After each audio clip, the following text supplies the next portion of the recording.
Hello students, Agri Zone for agri course platform पर आपका स्वागत है। मैं मदन स्वामी। कैसे हैं आप सब? उम्मीद करता हूँ सब अच्छे होंगे। ठीक है, कमेंट करके ज़रूर बताइएगा कैसे हैं आप सब। आपकी रेगुलर क्लासेज है वो नहीं हो पा रही थी किसी कारणवश, अब से आपकी रेगुलर क्लासेज है वो होती रहेगी सुबह शाम 7 बजे। लगातार आप मेरे को मिलते रहिएगा, मैं भी आपको मिलता रहूँगा। ठीक है, तो हम बात कर रहे थे आपके जो चैप्टर मृदा है उसका अध्ययन कर रहे थे। देखिए, जो भी आपको मैं मैटर पढ़ा रहा हूँ तो 11th और 12th को बेस लेकर मैं आपको पढ़ा रहा हूँ। ठीक है, इसके नोट्स है वो मैं आपको अवेलेबल साथ साथ में करवाता रहूँगा। ठीक है, हम प्रयास कर रहे हैं आपको जितना आज तक का चैप्टर हो गए हैं उनके नोट्स एक साथ अवेलेबल करवा दें, और उसके बाद में हर लेक्चर के आपको चैप्टर वाइज अपने नोट्स है वो अवेलेबल करवाते रहेंगे। ठीक है, दूसरी बात, इनको आप अच्छे से पढ़िएगा। मैं दोनों तरीके से पढ़ा रहा हूँ, ये आपके कंपटीशन में भी काम में आएगा और ये आपके थ्योरेटिकल एग्जाम्स के अंदर भी काम में आएगा। अगर आपने एक बार इन वीडियोस को देखकर आप बुक से पढ़ते हैं तो आपको इससे अच्छी हेल्प मिलेगी। और ये मत सोचिएगा कि भी मेरे तो एग्ज़ाम में इतना ही सिलेबस आने वाला है, 11th 12th है तो उनका एग्ज़ाम थोड़ा सिलेबस है थोड़ा कम कर दिया गया है, तो ये मत सोचिएगा कि मेरे सिलेबस में ही नहीं है तो मैं नहीं पढ़ूंगा। आपको जब जेट का एग्ज़ाम दोगे तो आप ज़रूरी होगा, ये जेट के एग्ज़ाम में आपको पढ़ना पड़ेगा। फिर आप एक साथ इतना पढ़ोगे तो अच्छे से कॉलेज के अंदर आपका सिलेक्शन नहीं हो पाएगा। तो इसके लिए आप पहले से ही अपना हथियार है वो लोड करके रखो। ठीक है, आपको जब भी गोली दागनी है उस टाइम आप गोली दाग सको, पहले ही अगर लोड है आपका हथियार तो। उम्मीद करता हूँ आप अच्छे से पढ़ रहे होंगे, अच्छे से रीड कर रहे होंगे, सभी स्वस्थ होंगे, मस्त होंगे। अपने बात करते हैं मृदा के बारे में। मृदा में हमने पढ़ लिया था मृदा क्या होती है, क्या इसके भौतिक गुण होते हैं, जो जो आपके सिलेबस में था वो मैंने आपको कवर करवाया। उसके बाद में अपने बात करते हैं मृदा, जो समस्याग्रस्त मृदाएं होती है उनका प्रबंधन आपके सिलेबस के अंदर है। तो जो अम्लीय मृदा होती है, लवणीय क्षारीय मृदा होती है, उनको अपने किस प्रकार से डिसाइड करते हैं, किस प्रकार से उनका मैनेजमेंट करते हैं और वो क्यों बनती है, ऐसी समस्याएं क्यों आती है, अगर समस्या आ जाए तो उसको अपने हल कैसे करते हैं, इस सब के बारे में इस लेक्चर के अंदर पढ़ेंगे अपने। तो देखिए, बात करते हैं अपने, सबसे पहले अपने बात करें अम्लीय मृदा की। कौन सी मृदा पढ़ेंगे अपने? अम्लीय मृदा पढ़ेंगे। तो जो अम्लीय मृदा होती है इसे एसिडिक सोइल कहा जाता है। Acidic soil, acidic soil. तो आपको पता होना चाहिए पीएच का। तो आप सभी को पता है अम्लीय मृदा को किस प्रकार से डिसाइड करते हैं। ठीक है, अम्लीय मृदा हो, लवणीय हो, क्षारीय हो, उसको किससे डिसाइड करते हैं? अपने पीएच से डिसाइड करते हैं। किससे डिसाइड करते हैं? पीएच से। और पीएच जो वर्ड है वो किसने दिया था? एसपीएल सोरेनसन ने इसकी खोज की थी। एसपीएल सोरेनसन ने इसकी खोज की थी। एसपीएल सोरेनसन ने खोज करके ये बताया था कि अगर 0 से 14 के बीच में अपने को आंकड़ा दिया जाता है, ठीक है, या पीएच की जो सीमा होती है वो लिमिट निर्धारित की थी एसपीएल सोरेनसन ने, कितनी? 0 से 14। ठीक है, तो इन्होंने कहा था कि आप सबको पता है, ये मैं फिर भी बता देता हूँ, 0 से 7 और 7 से कितना होता है? 14। 7 से जो कम होता है वो कौन सा होता है? अम्लीय होता है। और यहाँ पर H प्लस की सांद्रता होती है वो बहुत ज़्यादा होती है, और OH माइनस की सांद्रता होती है वो बहुत ही कम होती है। उसके बाद में अगर अपने देखें तो पीएच 7 से ज़्यादा कौन सा होता है? क्षारीय होता है। और 7 पर कौन सा होता है? उदासीन पीएच होता है, न्यूट्रल होता है। ठीक है, अब देखिए अपने बात करें क्षारीय की, तो क्षारीय पर किसकी? H प्लस की सांद्रता तो बहुत कम होती है और OH माइनस की सांद्रता होती है वो ज़्यादा होती है। ठीक है, तो इस प्रकार से डिसाइड करते हैं कि मृदा क्या है, अम्लीय है या क्षारीय है। तो सबसे पहले आपको पता होना चाहिए अम्लीय मृदा को किस से डिसाइड करते हैं? पीएच से डिसाइड करते हैं। पीएच का आगे टॉपिक आएगा उसमें अपने अच्छे से समझेंगे इसको, पीएच किस प्रकार से निकलता है। ठीक है, तो देखिए अपने बात करते हैं अम्लीय मृदा की। अम्लीय मृदा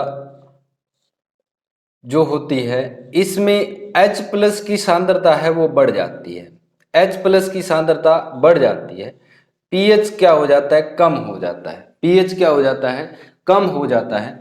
और जो अम्लीय मृदाएं होती है यह आर्द्र क्षेत्रों के अंदर पाई जाती है। कहाँ पर पाई जाती है? आर्द्र क्षेत्रों में होती है, या वो मृदाएं जिनमें कार्बनिक पदार्थ ज्यादा हो, जिसके अंदर क्या हो? कार्बनिक पदार्थ ज्यादा हो, उन मृदाओं को क्या कहते हैं अपने? कहाँ पर निर्माण होता है इनका? अम्लीय मृदाओं का। जहां पर आर्द्र क्षेत्र हो, जहां पर पानी की मात्रा ज्यादा हो, वहां पर अम्लीय मृदाओं का निर्माण होता है। H+ आयंस की सांद्रता बढ़ जाती है, pH होता है वो लो हो जाता है, आर्द्र क्षेत्रों में इसका निर्माण होता है, और अधिक कार्बनिक पदार्थ वाली मृदाओं के अंदर भी अम्लीयता का गुण है वो पाया जाता है। ठीक है। अब अपने बात करें यहाँ पर, इसके साथ साथ H+ के साथ साथ और कौन से आयन बढ़ जाते हैं? आयरन की मात्रा ज्यादा हो जाती है, एल्यूमिनियम की मात्रा है वो ज्यादा हो जाती है, मैग्नीज की मात्रा ज्यादा हो जाती है, जो पौधों के लिए किस प्रकार का इफेक्ट छोड़ते हैं?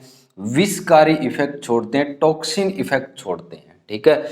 अभी जो अम्लीय मृदाएं होती है, तो मृदा में जो अम्लीयता होती है, एसिडिटी होती है, वह 2 प्रकार की होती है। कितने प्रकार की होती है? 2 या 3 प्रकार की होती है। तो अम्लीयता के प्रकार अगर अपने देखें, एसिडिटी के टाइप अगर देखें, तो एक तो होती है सक्रिय अम्लता। कौन सी होती है? सक्रिय अम्लता। अब एग्जाम में आपसे पूछा जा सकता है अम्लता कितने प्रकार की होती है, या अम्लता होती है जो सक्रिय अम्लता होती है वो क्या होती है। ठीक है। तो इसे बोला जाता है एक्टिव एसिडिटी। Active acidity. सक्रिय अम्लता में क्या होता है? जब भी मान लीजिए आपको किसी प्रकार का घोल दिया गया है, ठीक है, कोई आपको क्या है मृदा के अंदर घोल दिया गया है। अब इस मृदा घोल के अंदर जो मृदा कोलाइड होता है, मृदा कोलाइड ऐसे बिखरे हुए रहते हैं, और इनके मृदा कोलाइड के द्वारा और मृदा विलयन के अंदर जब H+ आयन है वो विलयन के अंदर घुले रहते हैं, सॉल्यूशन के अंदर विले रहते हैं, तो उसको क्या बोला जाता है? सक्रिय अम्लता के नाम से जाना जाता है। तो आप कह सकते हैं कि मृदा विलयन में उपस्थित हाइड्रोजन+ आयनों के कारण जो अम्लता होती है वो क्या होती है? सक्रिय अम्लता होती है। उसके बाद में दूसरी जो अम्लता होती है वो होती है संचित अम्लता। कौन सी? संचित अम्लता।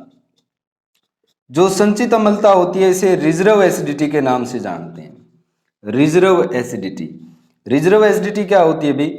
रिजर्व एसिडिटी अम्लता का वह प्रकार है जिसमें मृदा कोलाइड के ऊपर, ये मृदा कोलाइड है, और इस कोलाइड के ऊपर अगर H+ आयन धारित है ज्यादा मात्रा में, तो वो कौन सा किस प्रकार की होगी? संचित अम्लता होगी। यानी आप कह सकते हैं कि मृदा कोलाइड के ऊपर जो H+ आयन होते हैं पाए जाते हैं, उसके ऊपर एड्जॉर्प्शन या अधिशोषित हो जाते हैं, तो उसको क्या बोलते हैं? संचित अम्लता बोलते हैं।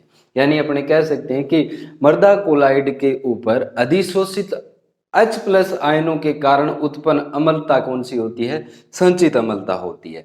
अब देखिए क्या होता है, जब भी विलयन बनेगा, जब भी विलयन बनेगा, तो आपने पढ़ा होगा आयन विनिमय, 12th क्लास के अंदर लगता है ये आयन विनिमय। आयन विनिमय क्या होता है कि जब भी कोई भी मृदा कोलाइड होता है, ये मृदा कोलाइड है, ठीक है, अब मृदा कोलाइड पर क्या पाए जाते हैं? धनायन पाए जाते हैं, प्लस पाए जाते हैं, क्योंकि मृदा कोलाइड का जो प्रकृति होती है वो कैसी होती है? माइनस की होती है। यानी मृदा कोलाइड पर ज्यादा क्या पाए जाते हैं? माइनस पाए जाते हैं। ठीक है। अब मृदा कोलाइड होता है वो अंदर से माइनस के रूप में है, तो मृदा कोलाइड पर क्या आ जाएगा? प्लस धारित हो जाएगा। अब हम इसका विलयन बनाते हैं या कोई भी विद्युत अपघट्य इसके अंदर डालते हैं, विद्युत अपघट्य डालते हैं, तो यहाँ पर जो मृदा विलयन में प्लस था वो यहाँ के प्लस को एक परत जो ऊपर इसके धनायनों की परत बनी हुई है, उस परत के द्वारा जब मृदा के विलयन के अंदर उपस्थित धनायन इसको विस्थापित कर देता है, तो यह धनायन विनिमय कहलाता है। जब मृदा विलयन में उपस्थित धनायन मृदा कोलाइड पर अधिशोषित आयनों को विस्थापित कर देता है, तो समान आवेश वाले आयनों को विस्थापन करना ही क्या कहलाता है? धनायन विनिमय कहलाता है। तो ये आपको याद रखना है, धनायन विनिमय इस प्रकार से भी हो सकता है। इसी प्रकार अम्लता भी इस तरीके से उत्पन्न हो सकती है। क्यों? क्योंकि देखिए जो 3 नंबर अम्लता होती है, उस अम्लता का नाम होता है विनिमयशील अम्लता। कौन सी? विनिमयशील अम्लता। इसे बोलते हैं exchangeable acidity. Exchangeable acidity. Exchangeable acidity जो होती है उसके अंदर क्या होता है, यह विलियन में क्या होता है, ये मृदा कोलाइड है, इस पर H+ धारित होते हैं। अब यहां पर विलियन के अंदर एक एल्यूमिनियम का आयन था, वो भी उपस्थित था। वो इस H+ को हटा देता है इस परत से, तो इसीलिए एल्यूमिनियम भी क्या करता है, एक्सचेंजेबल एसिडिटी को उत्पन्न करता है। यानी एक्सचेंजेबल एसिडिटी है वो किस से उत्पन्न होती है, हाइड्रोजन प्लस तथा एल्यूमिनियम प्लस से उत्पन्न होती है, याद रखिएगा। ठीक है, तो 3 प्रकार की अम्लता होती है, एक तो सक्रिय अम्लता होती है, एक संचित अम्लता होती है और एक विनिमयशील अम्लता होती है। वहीं पर अगर अपने देखा जाए दूसरा इसका प्रकार, तो पहला जो प्रकार था वो तो H+ आयनों के कारण व Al+ आयनों के कारण था। दूसरा इसका प्रकार पीएच के आधार पर अपने बात कर सकते हैं, पीएच के आधार पर। तो पीएच के आधार पर अम्लता होती है वो 3 प्रकार की होती है। सबसे पहले अगर अपने बात करें तो एक होती है कम अम्लीय। कौन सी होती है? कम अम्लीय,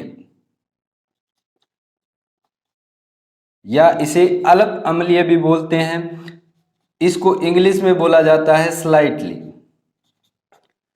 उसके बाद में आती है मध्यम प्रकार की, मध्यम अम्लीय,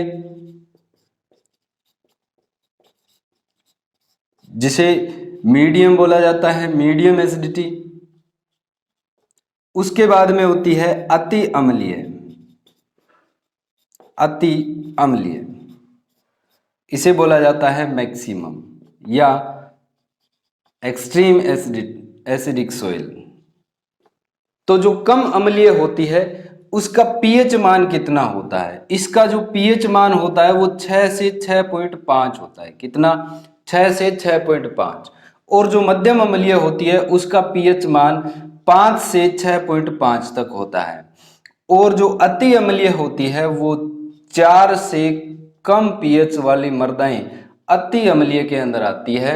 यानी अपने कह सकते हैं 3.5 या 4 से कम जो मृदाएं होती है पीएच जिनका, वो अति अम्लीय होता है। और ज्यादातर कौन सी मृदाओं के अंदर?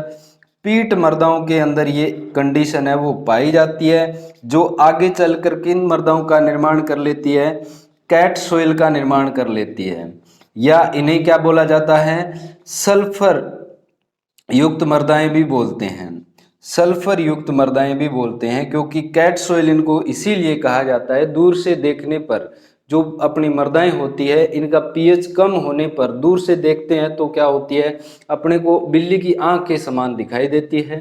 तटीय इलाकों में ज्यादा पाई जाती है और यह अम्लीय होने के कारण धान अपने धान हो गया, आलू हो गया, चावल हो गया, इनके लिए उपयोगी होती है। ठीक है, तो कैट सोइल का निर्माण भी हो जाता है। 4 से कम वाली मृदाएं होती है वो पीट सोइल्स के नाम से जानी जाती है। ठीक है, जिनका रंग कैसा होता है बेटा?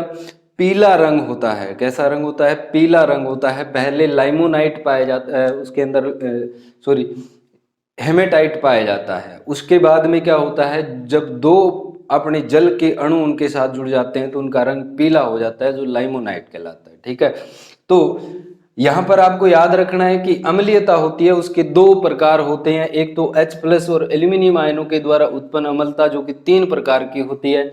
और पीएच के आधार पर अम्लीयता को अपने 3 तरीके से बांट सकते हैं, कम अम्लीय, मध्यम अम्लीय, अति अम्लीय। कम अम्लीय होती है स्लाइटली एसिडिक सोइल्स बोला जाता है, 6 से 6.5 तक होती है। मध्यम अम्लीय होती है वो 5 से 6.5 होती है। और अति अम्लीय होती है वो 4 से कम होती है, जो पीट सोइल, कैट सोइल्स का निर्माण होता है या सल्फर सोइल्स का निर्माण होता है वो इन्हीं के द्वारा होता है। ठीक है, नेक्स्ट अपने बात करें तो ये अम्लीय मृदाएं बनती क्यों हैं, बनने के कारण पढ़ते हैं अपने। अम्लीय मृदा बनने के कारण,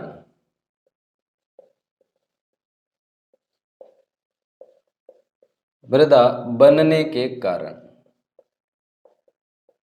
कौन कौन से कारण हो सकते हैं जिससे अम्लीय मृदा बन सकती है? या तो क्या हो, उसका पैतृक पदार्थ, जो पेरेंट मटेरियल है वो ही अम्लीय हो, पैतृक पदार्थ के कारण भी अम्लीय मृदा बन सकती है। यानी जो मृदा अगर ग्रेनाइट से बनती है, तो ग्रेनाइट जो चट्टान होती है आग्नेय चट्टान का प्रकार है एक, और ग्रेनाइट जो चट्टान होती है वो कैसी होती है, अम्लीय होती है। तो जिसके माँ बाप अम्लीय तो वो भी कैसा होगा, अम्लीय। ठीक है, माँ बाप कैसे, अम्लीय, तो मृदा भी कैसी बनेगी, अम्लीय बनेगी। ठीक है, अब देखिए ग्रेनाइट के बाद में अगर किसी भी मृदा के अंदर सिलिका की मात्रा, जिसे क्या बोला जाता है, SiO2, यही क्या होता है, क्वार्ट्ज होता है, क्वार्ट्ज। अब जो इनके द्वारा मृदा बनेगी वो भी कैसी बनेगी, अम्लीय बनेगी। यानी हम कह सकते हैं कि पैतृक पदार्थ जिनके अंदर ज्यादा होता है वहां पर अम्लीय पदार्थ, जो पैतृक पदार्थ अम्लीय होगा वहां पर मृदा भी कैसे बनेगी, अम्लीय बनेगी। दूसरा इसका कारण क्या हो सकता है, आर्द्र क्षेत्रों में ज्यादा बनती है ये। किन क्षेत्रों में, आर्द्र क्षेत्रों में, जहां पर बरसात ज्यादा होती है वहां पर ज्यादा बनती है। क्यों, क्योंकि क्या होता है वहां पर जो क्षार बनाने वाले आयन हैं, क्षार जो आयन्स होते हैं वो क्या हो जाते हैं, निक्षालित हो जाते हैं। जैसे कि कोई भी ये मृदा कण है, इस पर क्या था, कैल्शियम था, मैग्नीशियम था, पोटास था, सोडियम था, ये सारे के सारे जो तत्व होते हैं ये क्षार बनाने वाले होते हैं, और ये क्या हो जाते हैं, मृदा कोलाइड से हटकर ये नीचे निक्षालित हो जाती हैं। और इन पर बच कौन से जाते हैं, सिर्फ और सिर्फ एल्यूमिनियम बच जाता है, आयरन बच जाता है, और H+ बच जाते हैं। इसी कारण से भी क्या हो सकता है, मृदाओं का निर्माण अम्लीय हो सकता है। उसके बाद में अगर अपने देखें आर्द्र क्षेत्रों के बाद में, तो कार्बनिक पदार्थ, कौन सा पदार्थ, कार्बनिक पदार्थ, जो कार्बनिक पदार्थ होता है उसके कारण भी अम्लीय मृदाओं का निर्माण हो सकता है। ऑर्गेनिक मैटर का कारण क्या होता है, क्योंकि देखिए जब भी आप मृदा के अंदर कार्बनिक पदार्थ या ऑर्गेनिक मैटर को अपने डालते हैं, ऑर्गेनिक मैटर खेत में डालेंगे तो क्या होगा, ऑर्गेनिक मैटर पर किस प्रकार का आवेश पाया जाता है, कार्बोक्सिलिक समूह का आवेश पाया जाता है। हम आपने ह्यूमस के बारे में पढ़ा होगा, ह्यूमस में आपने ये भी पढ़ा होगा कि इसमें आवेश का कारण क्या होता है, ह्यूमस पर ऋणावेश पाया जाता है। तो याद रखिएगा कार्बनिक पदार्थ पर भी ऋणावेश पाया जाता है, और किसके कारण होता है, COH कार्बोक्सिलिक समूह के कारण होता है। यह ऋणावेश होता है जो कि क्या करता है, क्रिया करके H+ आयनों की सांद्रता को बढ़ा देता है। ठीक है, तो कार्बनिक पदार्थ भी क्या करते हैं, मृदा के अंदर अम्लीयता को बढ़ाते हैं। दूसरा क्या हो सकता है, दूसरा इस पर क्या करते हैं, सूक्ष्म जीव कार्य करते हैं। क्या कार्य करते हैं, सूक्ष्म जीव कार्य करते हैं। मृदा के अंदर सूक्ष्म जीव ऑर्गेनिक मैटर पर वर्क करते हैं। तो ये क्या करते हैं, ऑर्गेनिक मैटर पर जब सूक्ष्म जीव माइक्रो ऑर्गेनिज्म काम करेंगे तो ये श्वसन में क्या छोड़ेंगे, CO2 छोड़ेंगे। और मृदा के अंदर ऑलरेडी क्या उपस्थित था, जल उपस्थित था, जो कि मिलकर क्या बना लेगा, H2CO3 यानी कार्बोनिक अम्ल का निर्माण कर लेता है, जो कि एक अम्लीय होता है। तो अम्लीय मृदाओं का निर्माण हो जाता है। और कौन कौन से कारण होते हैं, या तो अम्लीय मृदा में उसका माँ बाप पैतृक पदार्थ अम्लीय हो, दूसरा आर्द्र क्षेत्र हो जहां पर जो क्षारीय आयन्स होते हैं, क्षार बनाने वाले आयन्स होते हैं वो नीचे चले जाते हैं, और जो अम्लीयता को बढ़ाते हैं वो ऊपर रह जाते हैं। कार्बनिक पदार्थ मृदा के अंदर ज्यादा है तो भी मृदा है क्या हो जाती है, अम्लीय हो जाती है। सूक्ष्म जीव अगर मृदा के अंदर ज्यादा वर्क कर रहे हैं, या हमने कार्बनिक पदार्थ अभी डाला है, तो भी क्या हो जाता है, ऑर्गेनिक मैटर के द्वारा अम्लीयता उत्पन्न हो सकती है।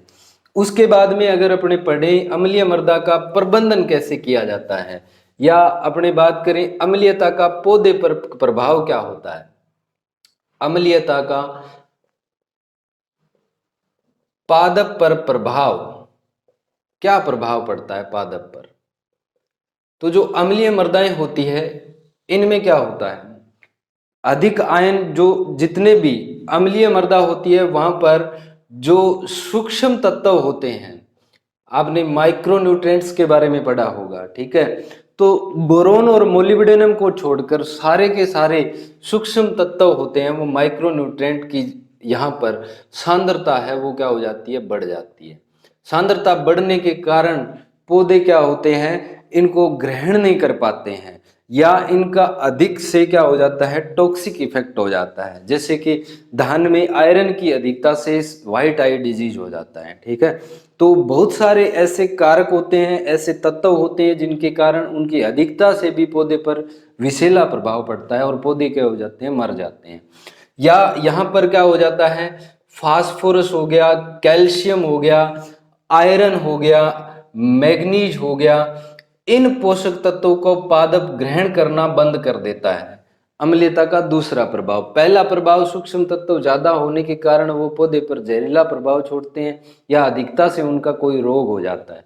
दूसरा, इन पोषक तत्वों की मात्रा बढ़ने पर, सूक्ष्म पोषक तत्व अधिक होने पर फास्फोरस, कैल्शियम, आयरन, मैग्नीज और नाइट्रोजन हो गया, बाद में सल्फर एक ऐसा पोषक तत्व होता है जिसका पीएच बदलने पर कोई इफेक्ट नहीं पड़ता, इसकी उपलब्धता पर किसी प्रकार का इफेक्ट नहीं पड़ता पीएच के कारण। तो जो भी वृहत पोषक तत्व होते हैं, सूक्ष्म पोषक तत्वों को छोड़कर वृहत पोषक तत्व, उनका यहां पर उपलब्धता है वो घट जाती है, उपलब्धता क्या हो जाती है, कम हो जाती है, याद रखिएगा। और पौधे की जड़ों पर जहरीला प्रभाव छोड़ता है, तो जड़ है वो पानी ग्रहण करना बंद कर देती है, पानी ग्रहण करना बंद कर देती है। इस प्रकार से अम्लीयता है वो पौधे पर बहुत ही विषैले प्रभाव है वो छोड़ती है और पौधे का कमजोर कर देती है और अंत में पौधे का हैप्पी बर्थडे हो जाता है। ठीक है, तो अम्लीयता पादप पर क्या प्रभाव छोड़ती है इसके बारे में हमने पढ़ा। अभी अपने बात करते हैं इसका मैनेजमेंट कैसे किया जा सकता है। प्रबंधन, सबसे पहले अपने क्या करते हैं, जल निकास होना जरूरी है। अच्छा समुचित जल निकास या जिसे बोला जाता है water drainage, water drainage, water drainage होना बहुत ही आवश्यक है। ड्रेनेज क्या होता है बेटा, पौधे की जल मांग, या अपने कह सकते हैं कि अपने को जितना जल उत्पादित अपना उत्पादन के लिए आवश्यक है, या अपने कह सकते हैं कि पौधे की जल मांग और मृदा के अंदर जो उसका वातन क्रिया है उसको परफेक्ट बनाए रखने के लिए जितना जल होता है वो तो आवश्यक जल होता है। इसके अलावा जो जल होता है वो अतिरिक्त जल होता है, और उस अतिरिक्त जल को खेत से बाहर निकालना ही क्या कहलाता है, जल निकास कहलाता है। तो जल निकास होना है वो समुचित रूप से जल निकास अपने को करना है, ताकि कम से कम मात्रा में जल वहां पर रहे और क्षार है वो कम से कम क्या हो, नीचे जाए। ठीक है, तो क्षार ज्यादा नीचे चले जाते हैं, जल निकास अगर नहीं हो तो मृदाएं अम्लीय हो जाती है। उसके बाद में दूसरा अपने क्या अपनाएं ऐसा, तो जल निकास के बाद में अपने जो कार्बनिक पदार्थ है उसका कम प्रयोग करें। अम्लीय मृदा अगर अपनी हो गई है तो उसमें कार्बनिक पदार्थ का प्रयोग कम से कम करें, कार्बनिक पदार्थ का प्रयोग कम से कम।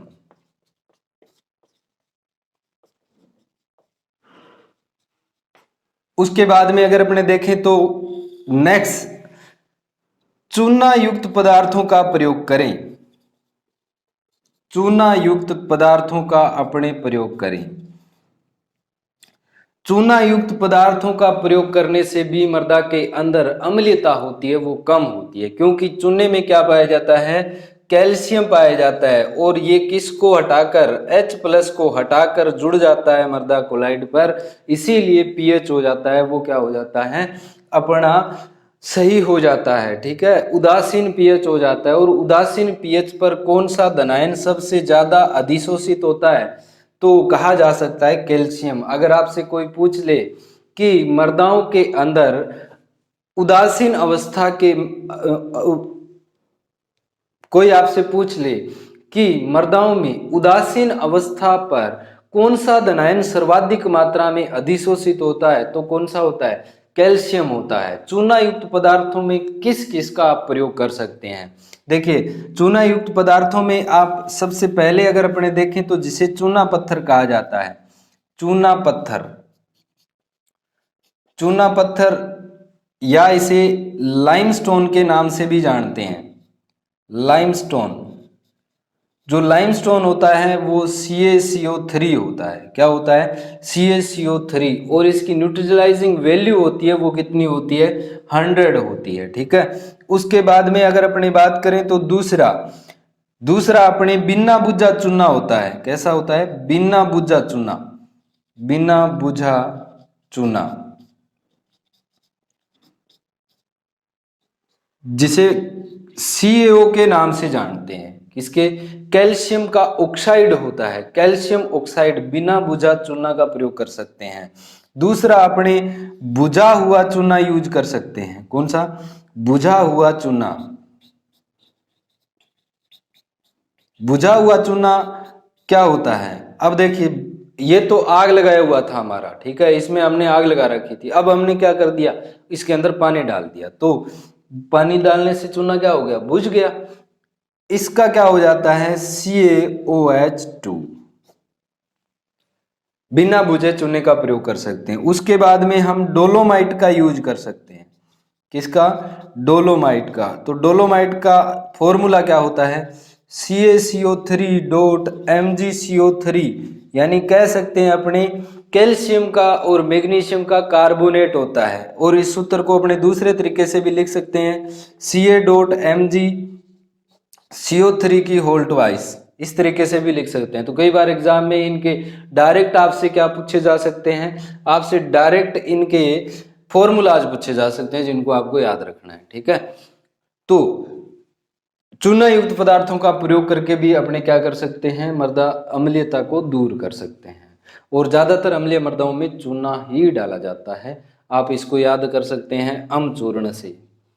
अम्लीय मृदाओं के अंदर क्या प्रयोग करते हैं? चूना प्रयोग करते हैं। ठीक है, इतना बात आपको याद रखनी है। और अपने को क्या डाल सकते हैं इसको सुधारने के लिए? अपने क्षारीय उर्वरकों का प्रयोग कर सकते हैं। क्षारीय उर्वरकों का प्रयोग कर सकते हैं। क्षारीय उर्वरकों का प्रयोग करते समय क्या होता है? देखिए, क्षारीय उर्वरक कौन कौन से होते हैं? जैसे सोडियम नाइट्रेट हो गया, NaNO3, सोडियम नाइट्रेट, और उसके बाद में कैल्शियम नाइट्रेट। ये क्या होते हैं? क्षारीय उर्वरक होते हैं। तो ये अम्लीयता को कम करेंगे। और अम्लीयता उत्पन्न कौन करता है? अम्लीय उर्वरक करते हैं। जिसके अंदर अमोनियम पाया जाए वो सारे के सारे क्या होते हैं? अम्लीय उर्वरक होते हैं। जैसे अमोनियम सल्फेट हो गया, अमोनियम नाइट्रेट हो गया। सबसे ज्यादा अम्लीय उर्वरक कौन सा होता है? Anhydrous ammonia. मैं यहाँ पर बताना आपको भूल गया था। अम्लीय उर्वरकों के कारण भी अम्लीयता उत्पन्न होती है, जैसे कि ammonium nitrate, ammonium sulphate, anhydrous ammonia, जो कि सर्वाधिक अम्लीय होता है। और सर्वाधिक नाइट्रोजन धारी उर्वरकों में नाइट्रोजन पाई जाती है 82%, और लिक्विड फॉर्म में होता है। तो क्षारीय उर्वरकों का प्रयोग करके भी अपने क्या कर सकते हैं? अम्लीयता को दूर कर सकते हैं। उसके बाद में अपने क्या कर सकते हैं? इसके अंदर रोक फास्फेट डाल सकते हैं। क्या डाल सकते हैं? रोक फास्फेट डाल सकते हैं। वेरी वेरी इंपॉर्टेंट है। अम्लीय मृदाओं को सुधारने के लिए कौन सा फास्फोरस धारी उर्वरक है जो यूज किया जाता है? रोक फास्फेट होता है। वो सभी फास्फोरस धारी उर्वरकों का माँ बाप होता है। यानी फास्फोरस धारी उर्वरकों का जन्मदाता कौन सा होता है? Rock phosphate. सभी फास्फोरस धारी उर्वरकों को रॉक फास्फेट से बनाया जाता है। ठीक है, याद रखना है आपको। रॉक फास्फेट के द्वारा अम्लीय मृदाओं को सुधारा जा सकता है। ठीक है। या अपने एक होता है प्रेस मड। कौन सा होता है? Press mud. प्रेस मड का प्रयोग करके भी अम्लीय मृदाओं को सुधार सकते हैं। प्रेस मड गन्ना उद्योगों का उप उत्पाद होता है, बायो प्रोडक्ट के रूप में जाना जाता है।